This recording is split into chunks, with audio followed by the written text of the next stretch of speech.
Halaga ng mga shabu na natagpuan sa karagatan ng Ilocos umabot na sa mahigit 500 million pesos ayon sa PNP. Nakatutok, Ivy Hernando. Karagdagang 5 bloke ng shabu ang narecover ng mga mangingisda nitong weekend na palutang-lutang sa baybayin ng Ilocos Sur.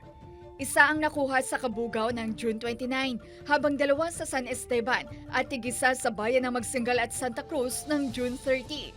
Sumatotal, umabot na sa 85 bloke ang narecover.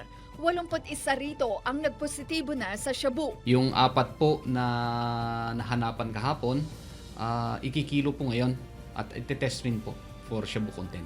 Sa datos ng PPO, nagkakahalaga na ng mahigit 500 million pesos ang mga naimbendaryong shabu. Kinukunan pa ng news team ang pahayag ng PIDEA, pero ayon sa PNP, aktibo ngayon ang ginagawang investigasyon ng PIDEA at nabuong task group. Nakipag-ugnayan na umano ang Police Provincial Office sa National Government, ngunit wala pang tugon sa kanilang hiling na karagdagang air at water asset. Kaya sa ngayon, mga malalaking bangka muna ng LGU ang ginagamit sa patuloy na pagpapatrolya sa dagat bilang bahagi ng kanilang investigasyon.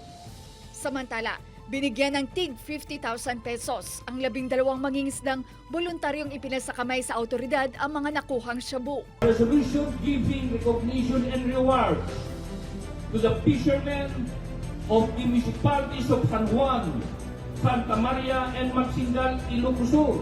Ang PIDEA nagbigay din ng 5,000 pesos na pabuya sa kada bloke o pack ng shabu na kanilang isinuko. May reward din na manggagaling sa mga LGU ayon sa PPO.